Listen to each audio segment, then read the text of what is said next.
Hello, everyone, and welcome back to Healing Conversations. Where we believe that your energy is your own medicine. I am your host, Rev Bev, and I am absolutely thrilled that you have decided to join us once again today. I'm so excited for this podcast today because we're going to dive in deep into the world of mental health, healing, and transformation. Today, we have an extraordinary guest. Our guest is Rehope Coach Williams. She is the founder and CEO of Revialized Hope and Healing. She is here to share her wealth of knowledge and personal journey in transforming trauma into testimony. Welcome, Rehope Coach Williams. We're so glad that you are here with us today. Hello, everyone. Hello, and thank you for coming. Thank you for having me. You are welcome. You are welcome. So, Rehope Coach Williams. Yes. You have a very impressive background in the field of mental health. In that you've been doing it for 20 years. Yes. And you are also a certified trauma focused therapist, correct? Yes, correct. Okay. All right. So could you tell us a little bit about what drew you to this particular area of mental health? Okay. Long and short. Let's see how I can not be long-winded about this. My undergrad is in business administration, entrepreneurship, general management, human resources, all that good stuff. I tried that out for size, couldn't really find a job when I finished in my bachelor's. And my son was in my belly. I knew things weren't going to quite work out with his father and I knew I needed to get a higher level of education because he was going to have to go to private school. Found out about this initial program in mental health, decided that I was going to go because it was convenient for my schedule. Just was looking to get one degree and ended up in this field because I love what I was learning. I love the experience. When I was in high school, I gravitated toward the subject of psychology. That was like my favorite subject in high school. I was always the one that was like giving advice. People would come to for relationship help then, even before I became any certified anything. People always came to me with relationship issues, family issues, like just to be that person to talk to. Always I had been a person of service, like helping others since I was little. My grandmother had instilled that in me, helping neighbors in the community. I gravitated to the elderly, so helping serve. I learned to serve very early on. I was raised to like help the elderly. Like that's what I knew to do. Help out those in need, help the elderly. When I was in high school, I volunteered my time with there was a handicapped school, well, a school for developmentally challenged individuals that was near our school. And they used to have like a Special Olympics. I used to volunteer for the Special Olympics. Like I always had that compassion, that heart to help others. So when it came to this field, it makes sense. And as I have continued on in my own healing journey, God has shown me how much I needed this in order to not be out there on the street, using some kind of drug, doing something kind of that would not have me here right now. Because without this field of mental health and learning the logistics, the science, the sense behind everyone's behavior, I don't think I would be sitting here today. Just to have to function within my own family growing up, I wouldn't be sitting here today. Okay. You sound like me a little bit because I tell you, people always, people are always asking me for advice. They're always calling me, be like, "Hey, babe, what would how should I do this? How should I do that?" They always want advice from me. They always need resources, those type of things. So I'm just like, I got to start charging people. I mean, Start doing You something. do. I mean, I can't keep getting free advice now. Right. I mean, it's going to end up paying off because the seeds Mhm. that you sow, you end up going you're going to end up reaping a harvest, right? Oh yeah. Oh But definitely. you're going to spend a lot of time sowing some seeds. I spend a lot of my time I mean, it's just natural instinct for me to give out what I know. Like, I'm not a gatekeeper. So if I have resources or information, I'm going to give it to you. If I can help you, like, I'll hear somebody struggling while I'm out in the market or something. And my ears, my bionic ears, I'll go help if I can help, or point them in the Mhm. right direction. It's just, that's what, a gift that God's given me. And I have a gift of discernment. So it's very hard for me to get into a space and turn everything off. Like, sometimes I Mhm. just have to walk out because everything is turned on. I'm just picking up everything. Mhm. And if Mm. the vibe is not right, like, because God said it's not right, I gotta go. Like, if I Mhm. can't, Yeah. Yep. if I can't try to rectify it in some way, God doesn't want me there. It's time for me to leave because I'm discerning way too much. It's way too many spirits in here. Mhm.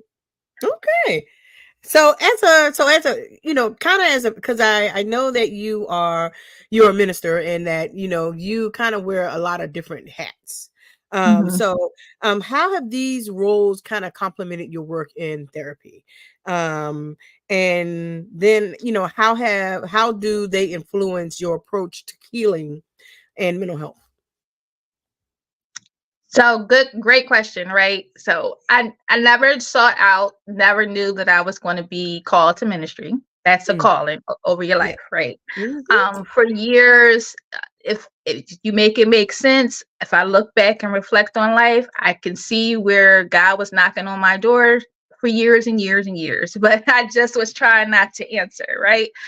Um, I never denounced God in any kind of setting, like in any situation. I didn't grow up with God in our house, religion in our house, Mm, anything. Like, the religion in our house was me. mm, Um, I was the one praying. I was the one that sought out God in every bit of every way. Um, when I first started going to church, it was because of my step grandmother. Nothing happened in my immediate household. So I wasn't one that grew up in the church. It wasn't mm, me. So in school, I joined the gospel choir.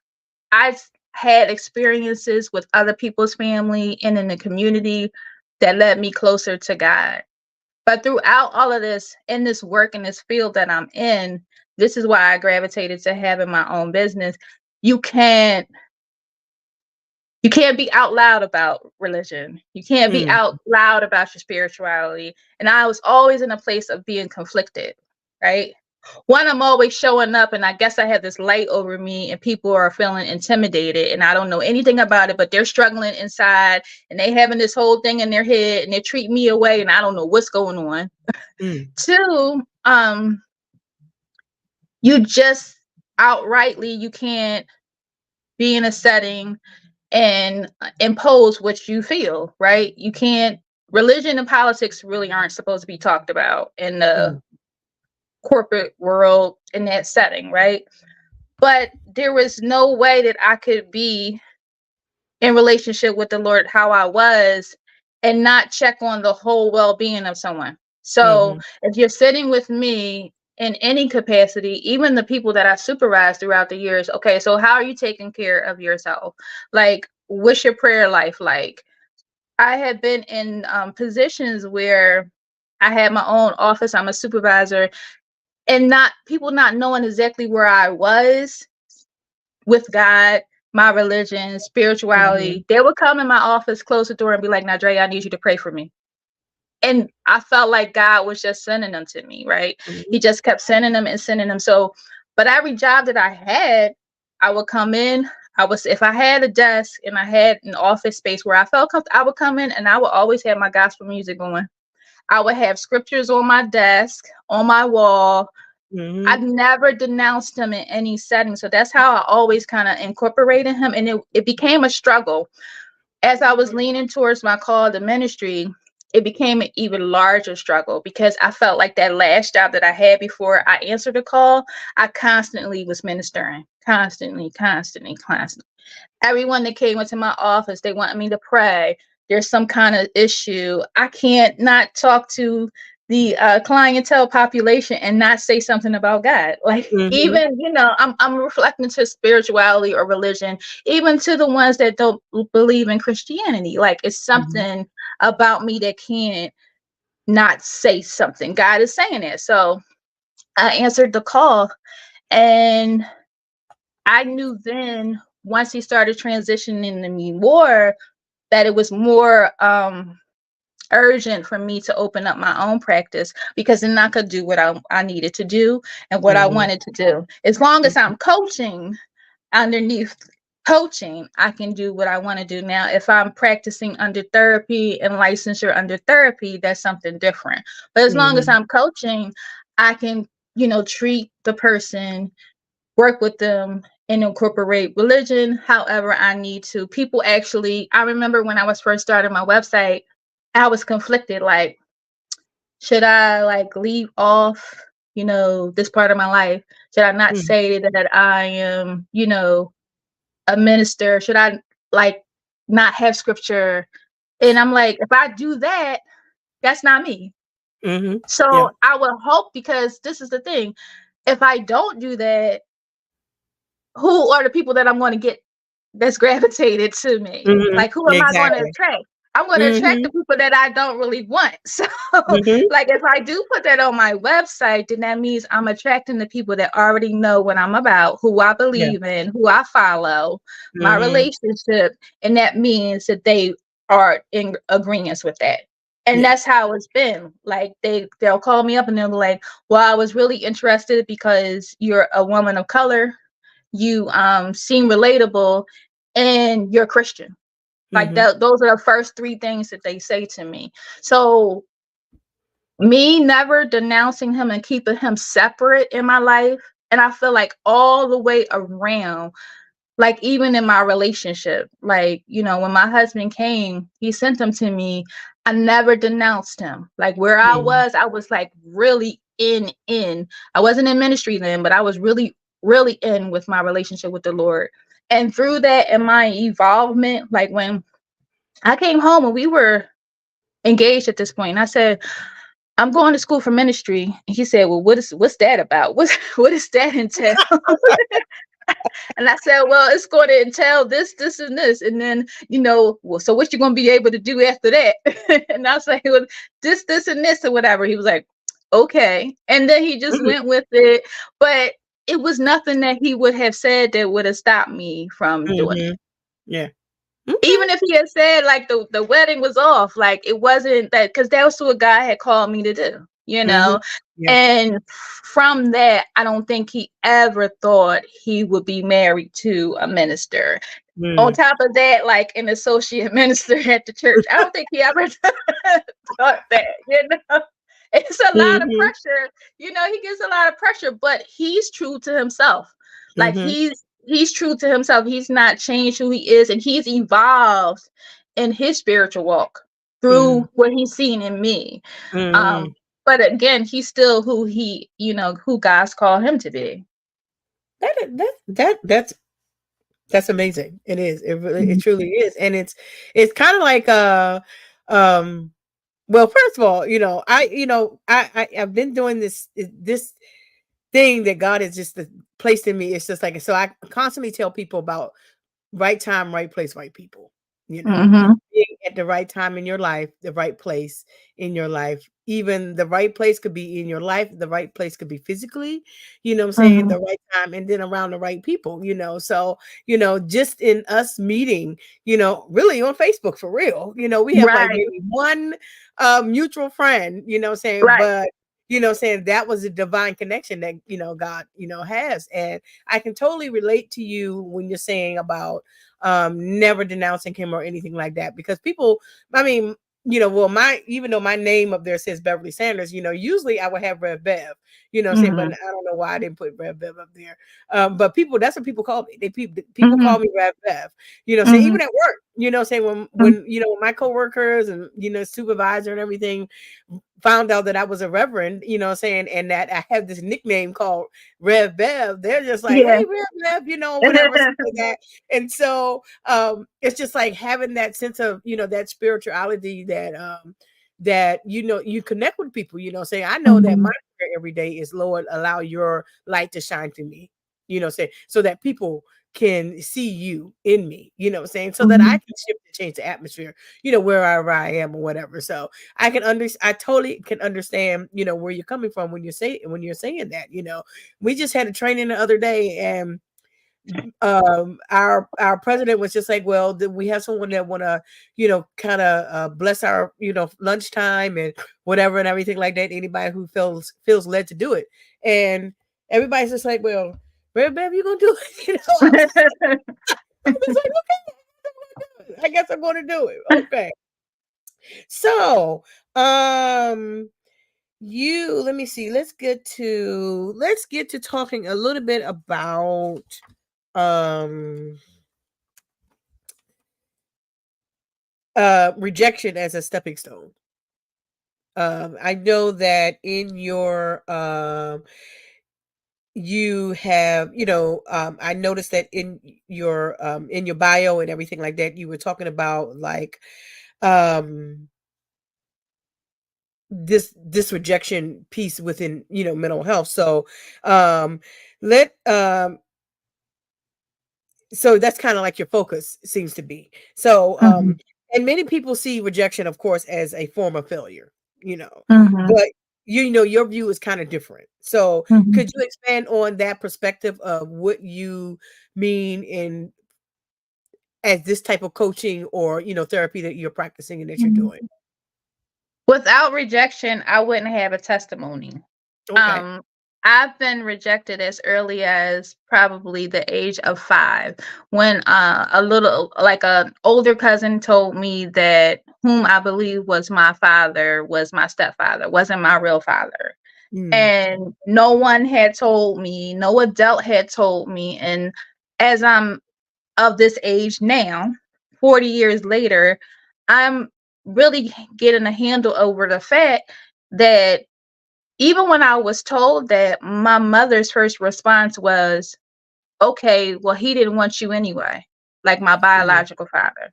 So it was like a double whammy. It's like, okay, well, I'm finding out like this big lie, right?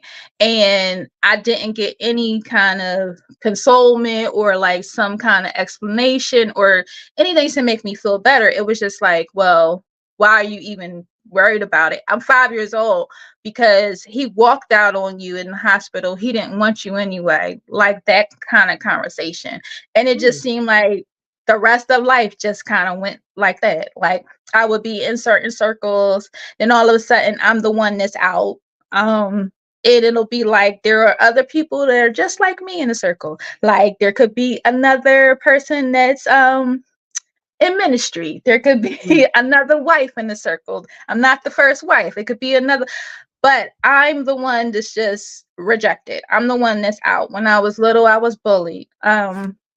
I actually was told, and this is in one of my books, I actually was told in the 6th grade by a 6th grade teacher that I really admired, that I got a D in oral communication. And she told me I could never be a public speaker.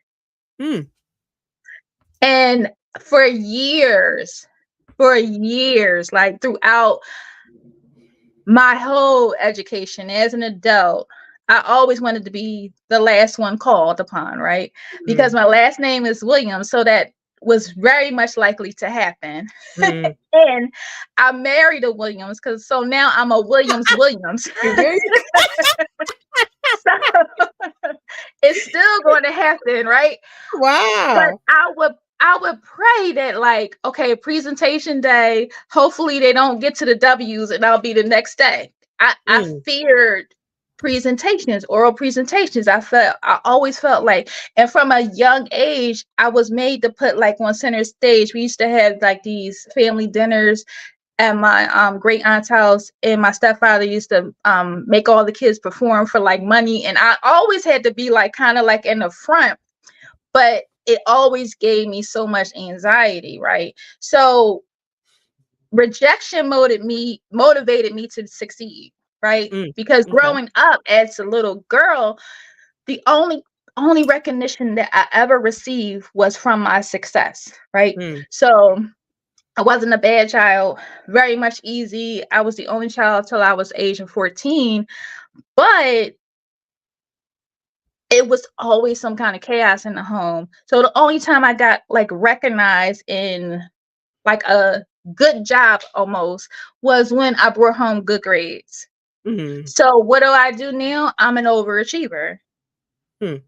But but someone pointed out to me recently, because I'm an overachiever and because of the way that I view success and connected to rejection, I don't embrace my success.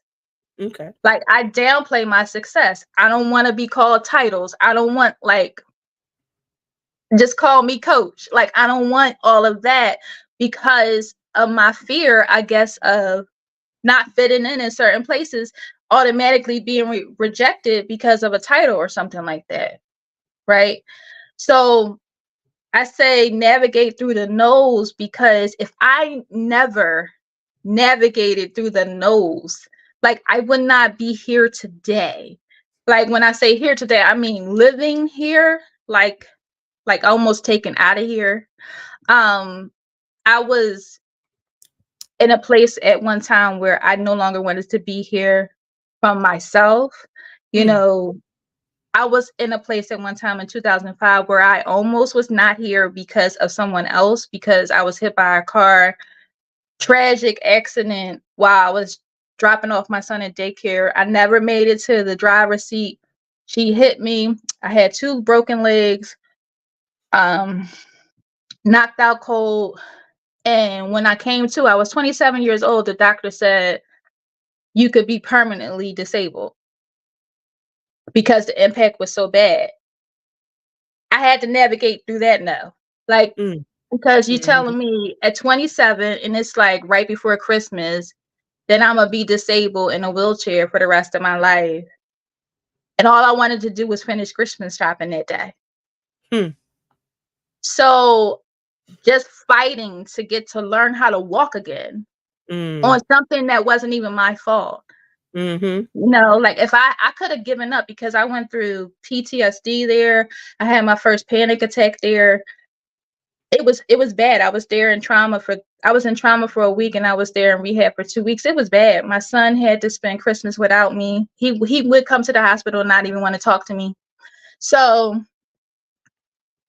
literally, if I had navigated through these no's and this rejection, my tragedy would not have turned into triumph. Like, my trauma would have never been a testimony how it is today, because my story is built upon rejection. Like even Mm. till this day, still have stories to tell about how I've been rejected and how I just pushed through. Like literally, it's a struggle. Okay. Well, that's amazing. I love what you said when you said that rejection motivated you to succeed, and Mhm. that navigating through the no's. So could you just give us, because you know um it's kind of fascinating how, just hearing you, talk about this, like how you've been navigating, and how people really don't understand or see that, what they can do, within themselves when they're rejected by that, when they get that no, when they get that, not now, those type of things, and how that rejection can be intertwined in us psychologically, really, Mhm. definitely. Mhm. And Mhm. sometimes people don't even realize how that affects their lives and how Mhm. it really affects them mentally. So Mhm. can you already talked about navigating through the no's, but can you share some other coping strategies that can help people deal with that rejection in a more healthier way? because a lot of people deal with rejection now, but they don't deal with it in healthy ways at all. No. Like I you said, know. I could be somewhere else right now in the way that I probably could have, or people would have said I should have dealt with my rejection, right? Because Mhm. the way that people cope and they don't cope appropriately. So one, we always think that the rejection is really about us, right? Number one. Mhm. More likely than not, it's not about us. It has nothing to do with us, Mm. right? So I've Mhm. been in multi-level marketing before. I've done a lot of things. So if I just use that for an example, if you're trying to sell somebody something and they say no, it could be really like not now. Or Mhm. it could be no because they don't have the money, or Mhm. it could be no because they're not in the mood right now, or if Mhm. they're calling you on the phone, it's no because I'm asleep and I'm tired. Like that, all of the no, all of the no's could have a reason that has nothing to Yeah. do with you. But if Mhm. you're on the other end of it and this is your 50th no, what are you thinking? Yeah, that is you. You're thinking that That no is one likes what is you. That wrong with me? Like, how yeah. come everybody's Mhm. telling me everybody I'm calling is no? But like, imagine if you called 10 people in a row that had all these different stories and scenarios. Mhm. It has nothing to do with you. Another thing is God has his own timing, right? Mhm. So there are times where I've applied for jobs in the same place over and over again and didn't get it in different positions for this specific corporation, right? And it was a no, no, no, no, no. Guess what? I still applied. Mhm. I can say this happened to me 3 times. The last 3 times in a row, this happened to me. 3 times in a row. 3 times. And I had always written it down like this is what I want to do in one day. Like this Mhm. is where I want to work in this hospital. I want to do this like one day. But at the times that I was applying, it was not God's timing. Mhm. Yep. When exactly it was his time for me, I got the job. Mhm. Yep. Yep. So Mhm. God will shut things down, right? Mhm. So when you're going for that relationship and it's a no, or everything seems like it's working out, then all of a sudden it's a no. Like I've had those situations where everything seems like it might be working out and everything like that, but then I start to buckle down and start to pray specifically, like God, remove things that are not of you. Like God, allow me to be obedient. God, like give Mhm. me the wisdom and the strength. And then all of a sudden, that guy is gone. Mhm. But the way that he left is I might have found out he was cheating. He might have just walked away and I don't know Mhm. why, right? But how do we feel? We feel rejected. Mhm. Yeah. Yeah. We internalize it a certain way, but that was God. Didn't you pray for it? Mhm. Exactly. Didn't you Yep. ask him? Didn't you ask Mhm. him? You Mhm. asked for it and you received it because you never knew what the final plan was. You never knew what was really in store for you. So that's another thing. We don't know the final plan. We don't have the final say. So stop trying to control everything. Mhm. Yeah. You Yeah. have to surrender. Like Yeah. we have to Yeah. surrender. Yeah. We have to stop Definitely. trying to be in control. We can't control it. We cannot navigate through everything and have pinpoint everything. Like God is in control. He has the final say. So stop trying to say, I'm gonna manipulate this and because guess what? Mhm. He's gonna manipulate it right back. Yep. That's for Stop sure. trying That to is for sure. manipulate things and just surrender. So Mhm. those are my 3 things. Okay. All right. All right. I'm totally there with you. I totally understand it. And I'm just like, and it's so interesting how sometimes especially when you find yourself at a certain place in your life, when you're able to see and um to learn from that rejection and being able to accept it. You know what I'm saying? And Mhm, it's like sometimes it's the people around you that be like, "What?" You know what I'm saying? I would have mhm, been like this, or I would have been. I can't mhm, believe, so I just applied for a promotion at my job, and mhm, everybody kept saying, "Oh, you're gonna get this, you're gonna get this." Even my supervisor was just like, "I think this is the right time for you," or whatever. Right. You know what I'm saying? And to the point where I was like, "Okay, this is the right time for me." You know what I'm saying? So I interviewed for the job, and then, but I didn't get it. They ended up, hiring another program manager. And then my supervisor was just like, "Well, I thought about it," and he was just like, "You got a lot of stuff going on. You got your podcast, you writing a book." You know what I'm saying? I'm thinking to myself, well, you were going to really have time to be a program manager for really right now in your life. You know what I'm saying? If it was that going to be something that was not, and then I said to him, I said, well, and the interesting thing was the day I interviewed, had my second interview, my current supervisor had his second interview. His was in person.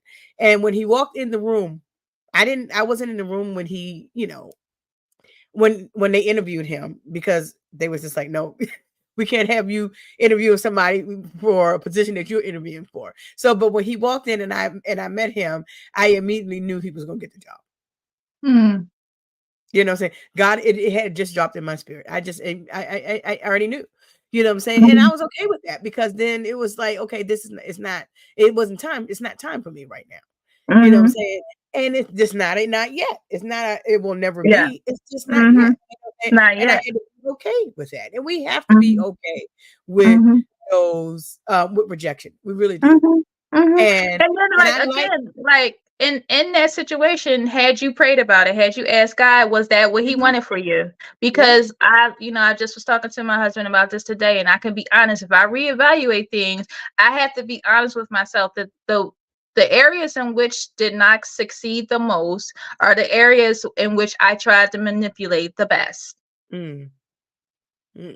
Where I did not stop and I asked God, like, I thought I had it figured out, and I thought maybe he pointed me this direction there. That meant that was from him. But did I specifically ask him, is this what you have next for me? Is this what you have planned for me? Did I pray on it specifically, like, what's the next move? No. Did I ask before? No. Did I just give it up to him? No, I didn't. And then when I just go ahead on my own and go ahead and do it, what ends up happening? Yeah, that's true. That is so true. That is so true. His timing. His timing. His timing is perfect. It is. It really is. Even when we don't think so, it is, because there's a preparation stage that he needs to prepare you for. Exactly. Exactly. And so I know that, I know that we have to, we're getting ready to end, but I have a whole lot more that, I want to talk with you about. So I do want to have you come back, saying, so we can talk a little bit more about, your story, because you're a best-selling author as well, saying, so we want to talk about your book and, just talk about some other things that we didn't really get a chance to talk about today. Absolutely. So, absolutely. But before we go, for those that are listening that are struggling with rejection, whether it's like a personal relationship, it could be their career or other areas of their life, what would be your key message for them? If you could do if I had one thing to say, right, what's most important? Well, I have two things. One is, who are you listening to? Who are you listening to? I could sum it up in that. Who are you listening to, right? Are you praying to God, and are you praying and asking and waiting for him to speak to you? Or are you listening to all the others around you? Because all the others around you will have a lot to say. But if you're in good relationship with God, he has the final say. He's going to lead you to where he needs you to be. So you should just be really checking in with him. And people can add on a whole lot, right? They can say this, they can say that, but you need to fact check. Here you go. Fact check right here. Yeah. What does scripture say? Because if what you're saying is not backed up by scripture, because scripture by scripture equals scripture, then I really can't talk to you anymore about it. So who are you speaking to? Because that really will build upon you going to a downhill spiral with your rejection. Yeah. Yep. because that's what helped me. My relationship with the Lord, like I said, I had to establish my own relationship with the Lord and keep it. No one was Mm-hmm. around me totally guiding me. My grandma started taking me to church when I was 16, and then she moved down to Virginia at 18, when I was 18. Everything else from that point on was on my own. I moved Mm. out. I lived on campus, and I moved out. I came home one summer, and my mom said, "Get the out," and I got out at 17, and I've never been back. So my relationship and my journey has been on my own. Mm. But that's because of my relationship with the Lord. And constantly, I've had my ups and downs, but somehow, some way, I would get led back. If I wasn't going to church, I was doing televangelism or whatever it was called, Mm-hmm. telechurch back then, right? We didn't wasn't doing YouTube too much. I was doing whatever I needed to fill my spirit up, Mm-hmm. to close my ears to all the people around, because I could not listen to them. If I listened, I would not have achieved the things that I have. Mm-hmm. Yeah. So who are you listening to? Listening to. You should Yeah. just be praying, asking, and waiting on God. Mm-hmm. Yeah. And because you definitely shouldn't be listening to what people tell you on Facebook or TikTok or No, Instagram, definitely not on those type of things. Instagram. No, No. yeah. Who are you? Yeah, definitely. Who are you listening to? That within itself um is it. It is. Mhm, It really is. Who are you listening to? I tell people all the time, when I was doing the youth ministry for a long, long time, I always tell the mhm, kids your relationship with God is your responsibility. mhm. We can nurture, we can teach, we can do things, but your own relationship with him is your responsibility. And I Absolutely. heard a teacher say one day, I went to a conference and said that to age is inevitable, but to mature is a choice. You have to choose Absolutely. to mature spiritually, emotionally, and mentally. You have to Absolutely. choose that. You have to choose that. So, coach, we this today you have given us some incredible and enlightening tools and information. But before we close, could you share with our listeners how people can find out more about you and perhaps seek your guidance or services? Sure, they could go to Rehope underscore Coach Williams on Instagram. You can find a lot there. You can go to Rehope Coach on Facebook, 'cause that's the Facebook business page. And you can go to revitalizedhopeandhealing.com. That's the website. You could consult with me. You could apply for coaching, and you could join the community. We have a Facebook community called Wrapped and Healed. You can join our Facebook community there. We love to have you. We currently have a tour going on. It's from city to city. Our first stop is in Atlanta. So definitely check out the Instagram. That'll be the quickest way to get the information about the tour. And we hope to see you. And, part of Rehope is that we help others reestablish the hope that has been lost for a little bit. Not completely gone, but just lost. Hmm. So hope is never gone forever. It's just lost for a little Hmm. while. Okay. All right. Well, thank you. And I'm excited. I saw that you will be in the DMV area. Well, first, she's going to be in the DMV area for the Level Up Brunch. For those of you Yes, who've been yes, listening, yes. Courtney is one of our motivational I was holding it speakers. in. I wanted you to speak about it. Yeah, so we're totally excited to have Coach Williams with us on March the 16th. So if you're out there, you're listening, and you enjoyed what you heard, and you want to hear more, come join us at the Level Up Brunch March the 16th, which is in 2 weeks. Come on, Yes, come through, yes, join us, meet our Rehope Coach Williams, shake her hand, listen to her, get some more of her wisdom, and connect with her. We'd love to see you there, because we're going to be there and we're going to have a great time. So she will be there with us, and then she will be back in the DMV area in July on her speaking tour. absolutely. So when Yes, we have her back on again, she's going to tell us a little bit more about her speaker tour and what she's going to be doing when she comes to us in when she comes to us to the DMV area. So we are excited, and we're so glad that she has joined us today, and we're glad that you all have joined us today. So thank you, Rehope Coach Thank Williams. you. Thank you for joining having us me. and sharing I love so what you're many powerful doing. messages. Oh, thank you on hope and transformation. We, to our listeners, remember that rejection is not the end, but a new beginning. Yes. So we want you to remember that. Get your tickets for the Level Up brunch on Eventbrite. You can catch it on our Facebook page and come out and connect with us on that day. It has been a pleasure talking with you guys again on Healing Conversations. Remember, the secret sauce is you, and your energy is always your own medicine. Until next time, be blessed and have a great day. Bye.